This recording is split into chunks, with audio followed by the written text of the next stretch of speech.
orthomarketing.com. 360-degree digital marketing solutions for your practice.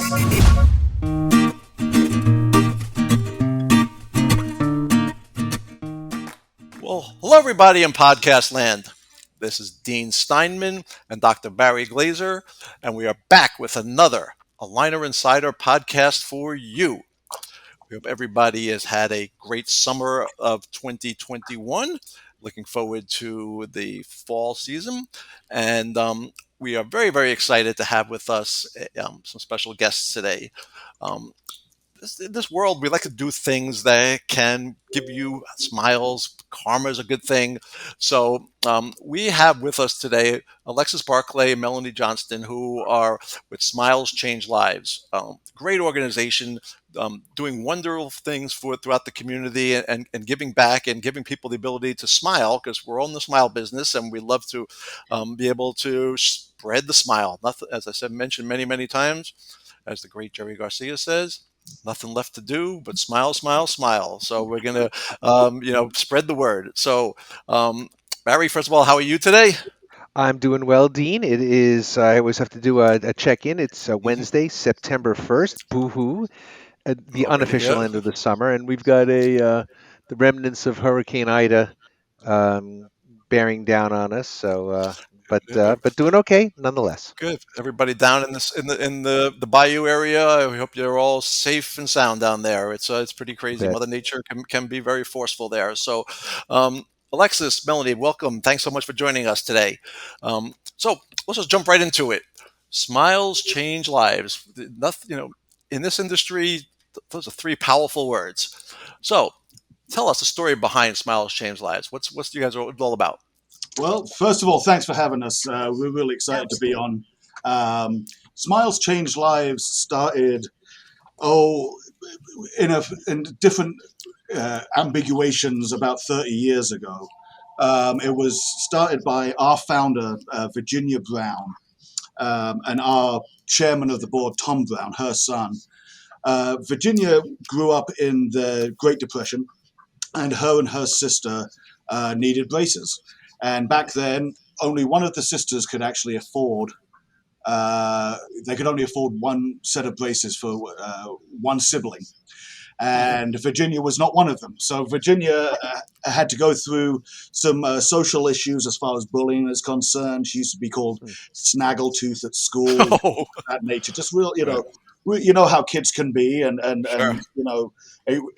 we'll have a recurring theme about how important smiles are when you're growing up, and so she always said that when her ship came in, she would start an organization, an access to care program for underserved communities, underserved children, to be able to get access to a smile. And we started here in Kansas City, Missouri. Go Chiefs! I'm sorry about that, everyone else. It's football season. Don't worry. So we'll throw in a few Jet chants while we in the middle here too. You would be, yes. But we work with the UMKC School of Dentistry here, University of Missouri, Kansas City, with our founding orthodontist, Dr. Kelly Toombs, out of Prairie Village, Kansas, and we started with the express idea just to have 16 children in the Kansas City metro area treated. That was the plan. That was the mission. That was the goal. Long story short, it could be a very long story, but I'll make it as short as possible. But within the first 5 to 10 years, what we figured out was that there wasn't really an access to care program for orthodontics.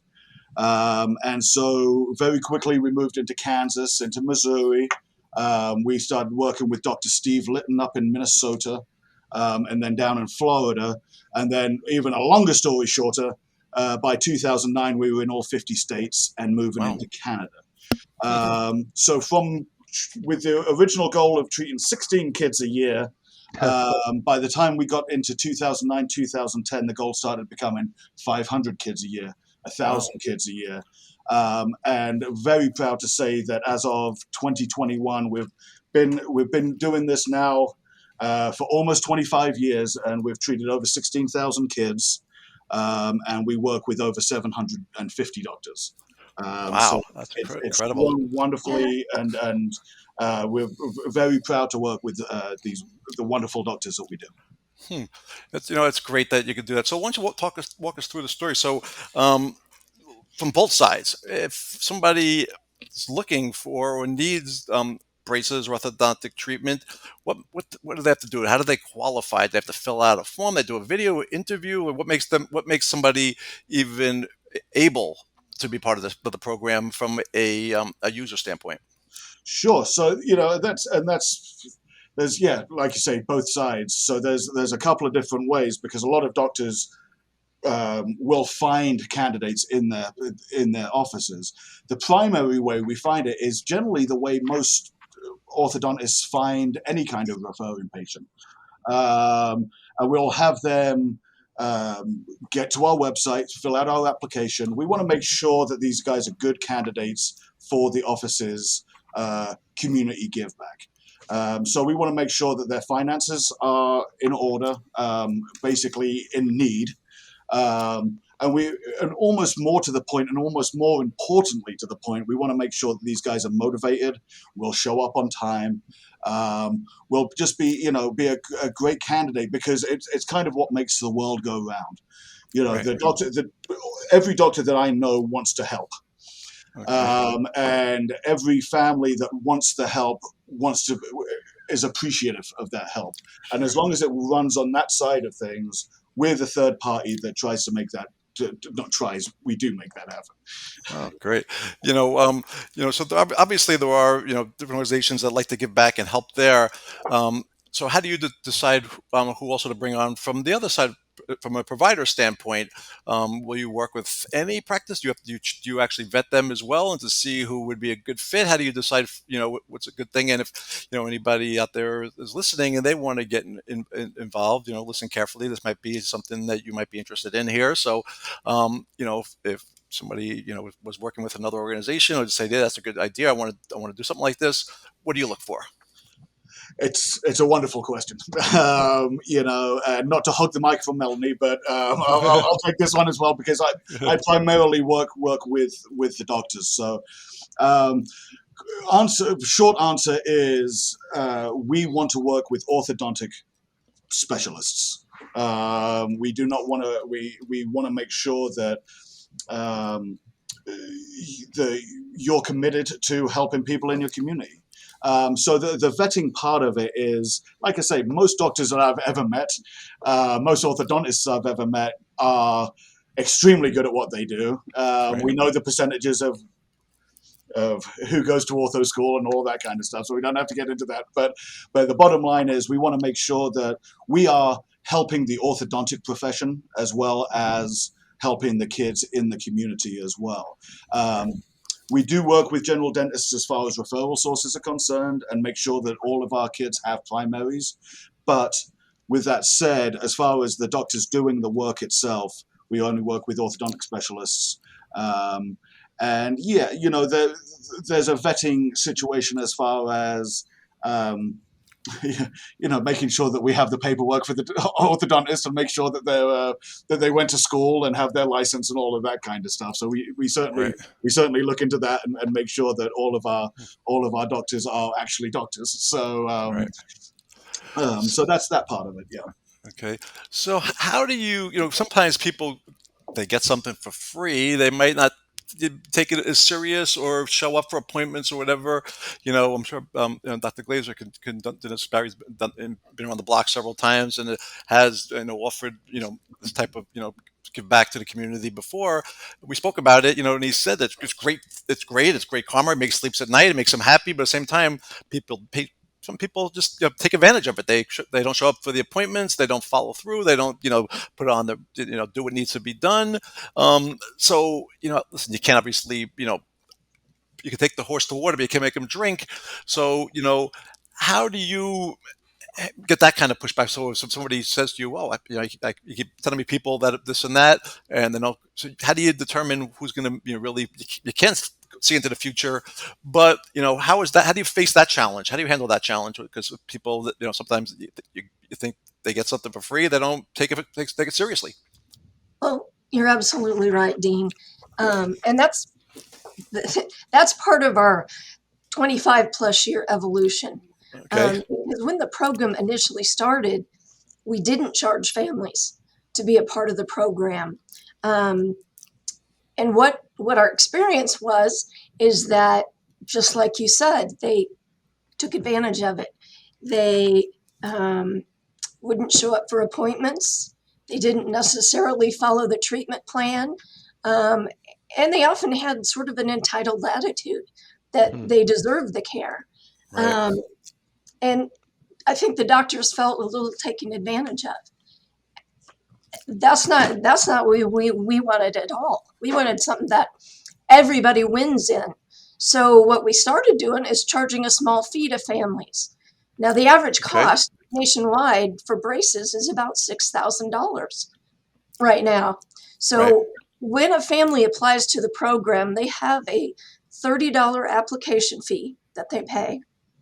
And then once we have vetted the child and gone through the matching process and found an orthodontist that would like to work with that family, at that point, the families have a $650 financial investment that they make. So it's about 10% of what the national average is. And we found that was a great point to where it's not free, but for a lot of families, that's a lot of money. And Right. so by them having some skin in the game, it really, really upped the compliance. And families now were a part of the process and they were excited. And they also knew at the same time they were being given a great gift. So what that money does is that allows us to find more doctors to come into the program and more families that need help. And Interesting. in turn, families, as a part of the program, turned around and they would start referring friends and family to that doctor so that, everybody had skin in the game and everybody got something out of it at the same time. Great. So Barry, yeah, obviously, you work with some other organizations in here. What's been your experience as far as this? Obviously, at the end of the day, you're trying to do a good deed and trying to make people smile and give them a new outlook on life. What's been your experience as far as the results that you've seen, or a surprise that you've seen when dealing with in this type of environment? So I haven't worked with Smiles Change Lives. I have worked with some other organizations, and now and I don't want to necessarily focus in on the challenges because you also understand that we come to understand pretty quickly that these kids and these families have very, very difficult lives, and as much as an orthodontist, the world revolves around that appointment and that occlusion and all that kind of stuff. We do understand that sometimes it's difficult, whether it's illness or financial or transportation. There's a lot of challenges that sometimes prevent these patients from, let's say, maybe being prompt for appointments and all that kind of stuff. But putting that aside, I mean, fundamentally, it's been very gratifying. You don't, not every patient sort of follows through, but we've had several patients that we really have changed their lives and are very appreciative. So from my perspective and my team's perspective, it's a joy, to treat these patients and they're very appreciative. We haven't yet come up against, let's say, the entitled type of family. Very appreciative, very thankful, very grateful. Bring us all kinds of baked goods and things like that. I mean, all the things that really just make you feel. I mean, I suppose it's not the primary reason that us as orthodontists that we do this. We really want to give back, but I think sometimes the person that gets the most satisfaction out of this is really me, and that's and which is even better. But to be able to help these kids, and we're not talking about like little spaces between teeth. We're talking about severe malocclusions, disfiguring malocclusions, and you can really transform someone's life. So it's been a great experience, and I definitely love the idea of the skin in the game. And I think as we've known that for a long time, that there's that old adage, which I don't know if is always true, that people, if you don't charge them, that's what they value. But I do think that after 25 years, it sounds to me like SCL has found the secret sauce to up the compliance and make sure that it's a rewarding experience from both the doctor and patient perspective. Yep. So, guys, why don't you tell me a little bit of, like, a myth that you guys have to, you know, comment that you need to debunk that's out in the community there, as far as just you or your overall, industry. That what do people think before they get to know, or lift before they lift up the hood? What's the one myth that you that's out there that you want to debunk? And Dr. Glaser can actually might be able to help me on these ones, but there's a few of them. The one thing that I know, I've been working with Smiles now for 14 years, and I know more about the orthodontic industry than I ever thought I'd know. My background is in nonprofit and business management. So the one big myth that I see is it's the amount of information about how the program works, and the misinformation that might be out there because of A, other programs, or B, because of the the tender, the wanting to give back, but the worry that comes with that. And so being able to be in front of people and have people just speak to the base level of just exactly what Dr. Glaser was saying, what this helps. When you said, it probably helps me more than anyone, that's not you're not the first doctor I've heard say those exact words. And so the gratitude goes both ways. We are in a position where we can help. And being able to get that across, rather than going, hey, you know what, I'm spending money, or money's coming out of my pocket by doing this, or something along those lines.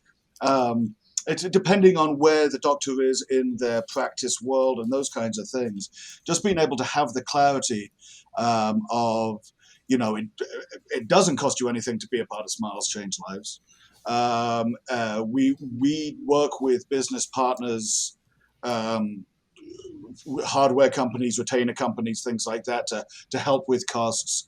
We work with our patients to make sure that they understand that they may be put in chairs that are open, rather than having them come in to chairs that are paid for. Not that we want to treat them like lesser people, but at the same time, we want to make sure that we're helping as many people as possible and making sure that the doctors are comfortable with those things. So just trying to make sure that everyone understands that we've thought through all of those processes in the last 25 years, or at least come up against them. And a lot of it is based on what we hear from our providers. I mean, we make sure that we take everything our providers say to us and model what we're doing and our processes after that. Yeah, I can want to maybe echo on that too. And I think this is one of those situations where I think when you're talking about myths, Dean, is that the wrong question maybe that sometimes doctors ask is, what's in it for me? And I think this is one of these situations. They say that the greatest charity is actually given anonymously. And I think I think you just have to kind of go in with that mindset that this is unconditional. I mean, whatever you get back, I don't expect anything in return. I'm providing this for the patient, and I'm doing it for someone else. I'm not really looking for anything back. And I think if doctors go in with that mindset and sort of set aside we all know that there's a lot of pressures on running a practice, and it's become harder and harder, even before the whole COVID thing. And the pressures of running an orthodontic practice and running a viable business are more difficult than ever. But this is one of those situations to put aside, the businessman's hat, business person's hat, excuse me, and to really, you're doing for others. And I think if you take that mindset, that's really the most beautiful kind of giving that can be, when you're not looking for something in return. But I do think that maybe I can imagine that doctors, their first question to you is, what's in it for me, or how can I promote this, or I mean, and I'm sure there are those opportunities. I would imagine I can ask you that there are those opportunities to get recognition, but I think that probably, at least in my mind, should not be the primary goal here. And I think, so I don't know. I mean, maybe we could talk about that a little bit. Do you find pushback from some doctors about, maybe they're doing this for the recognition, or maybe for reasons beyond, let's say, just doing for others? I think they admit it. I It's, mean, it's such a good question. I mean, and it's right there in the crux of the myth idea. I think for the most part, like I say, I think for the most part, everyone wants to give. The one thing that we often talk about is what can we give back to help to kind of put the cherry on top. Where are the pluses that we can give?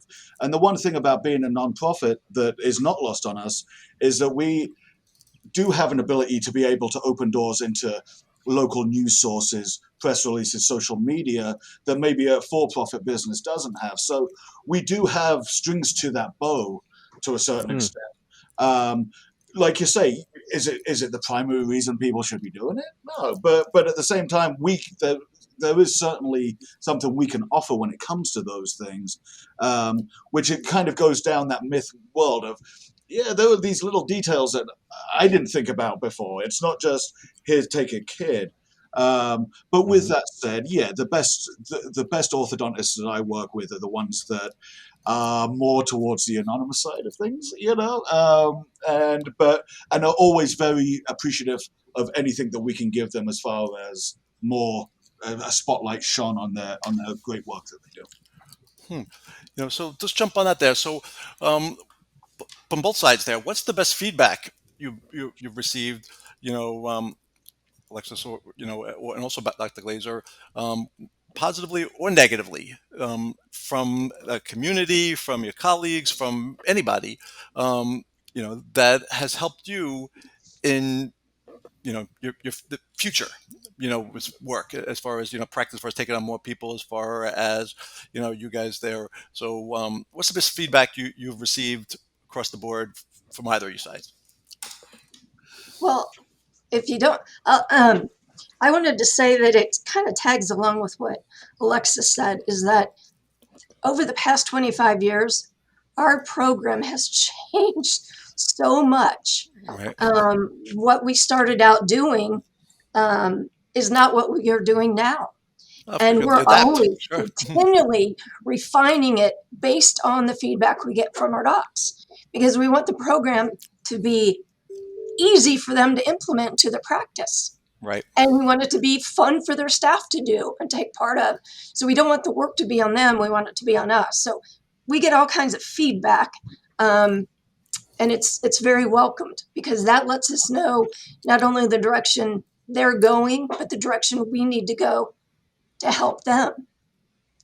And Alexis, you may have more to add to that. Yeah, I mean, from the doctor's side of things, it's certainly very gratifying to us when the doctors realize that we are doing everything we can to keep their business status quo and even help towards their business.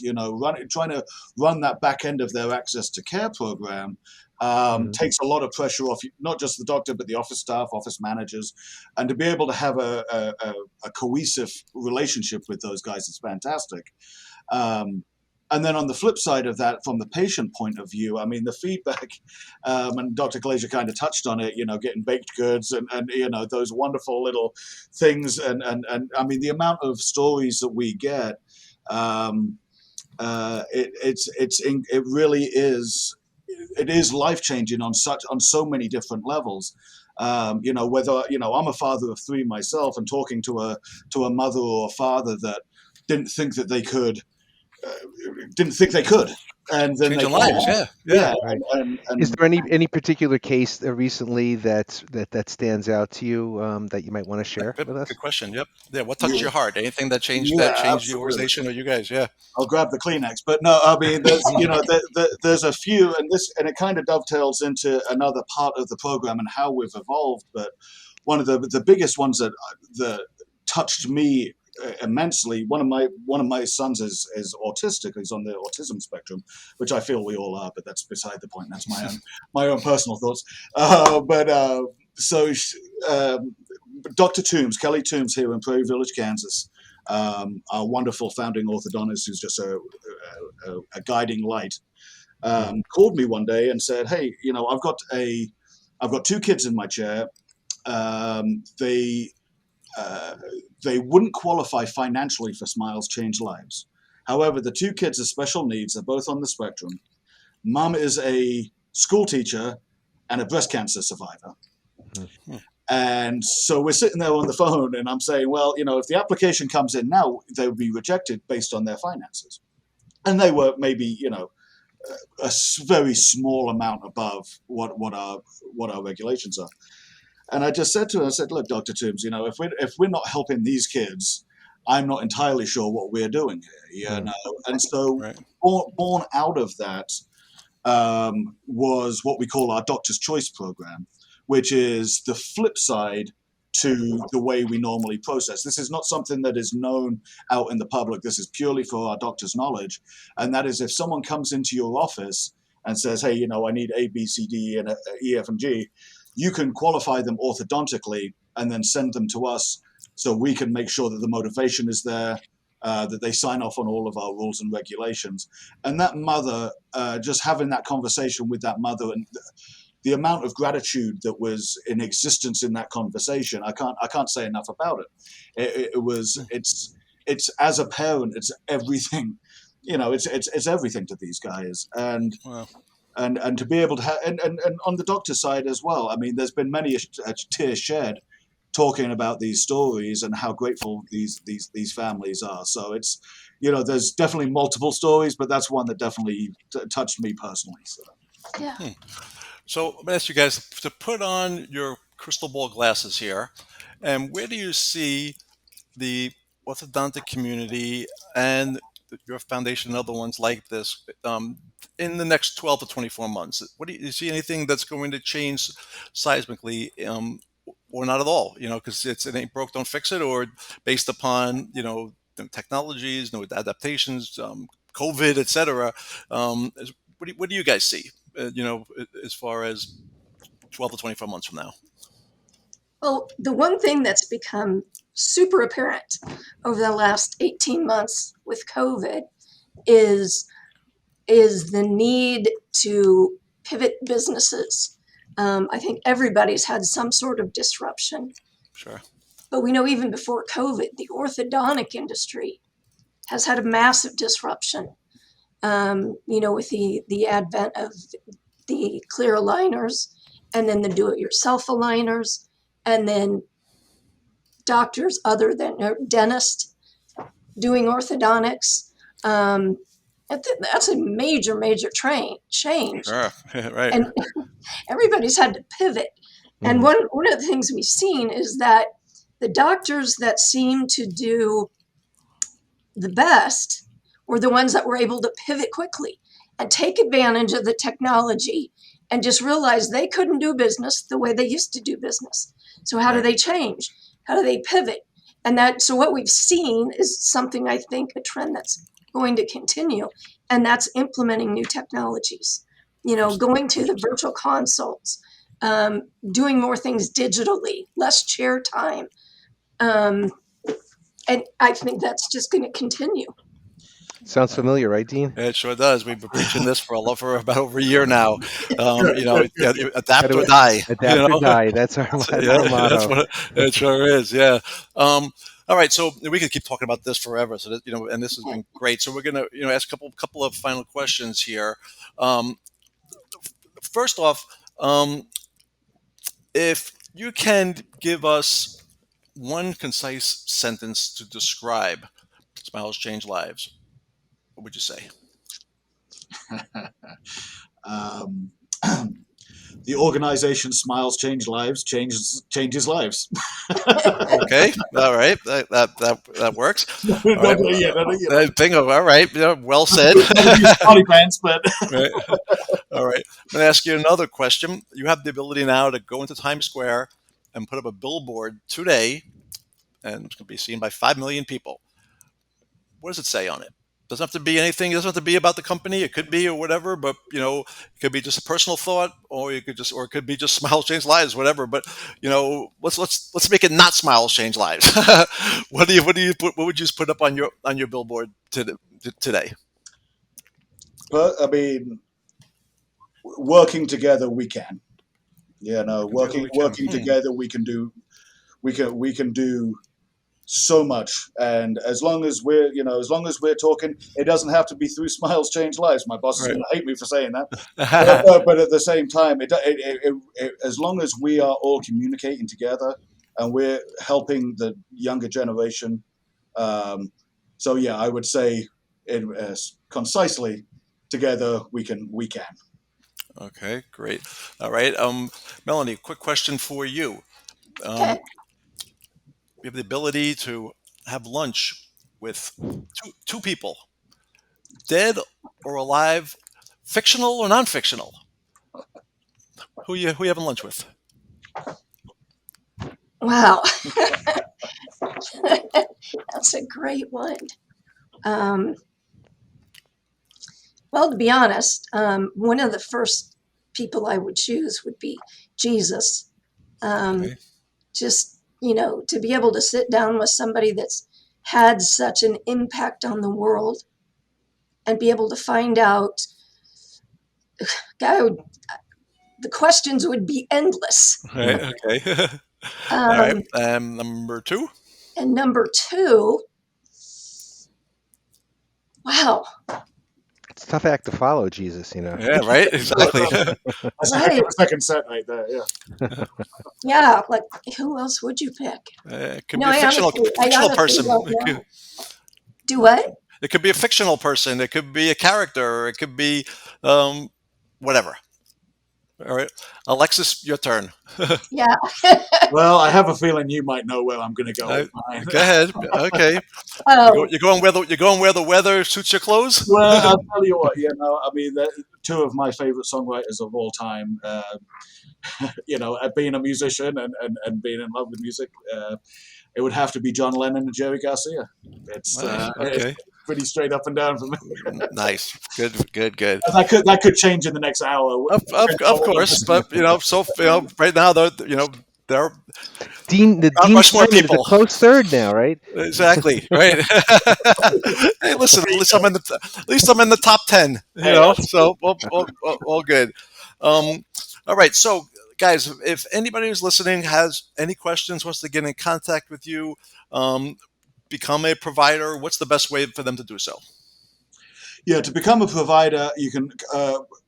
I'm probably the best contact as far as that, and it's emails are always easy because I'm traveling again after all of this insanity, and but it's Alexis at smileschangelives.org, and you can also contact our office 816-474-0052, which is our provider line.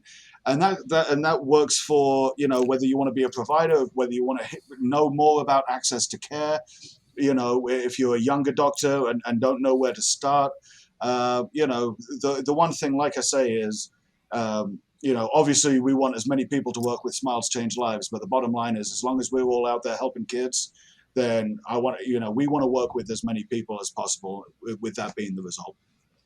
Awesome. Great. Well, guys, thanks so much for joining us. I really appreciate it. This has been very informational. Smiled a little bit and had a good old time. So thanks so much for joining us, everybody. Once again, if you wanted to get some good karma, you want to do some good things out there, you want to give people a smile, please reach out to them. They're a great organization, and thumbs up to them and the work they're doing. So Melanie and Alexis, thanks so much. Dr. Glaser, once again, it's been a pleasure. Thank you, man. And everybody out there at podcast land, go Jets. Jets. Jets. I had to throw it in. All right, everybody, happy smiles. All right. Bye-bye.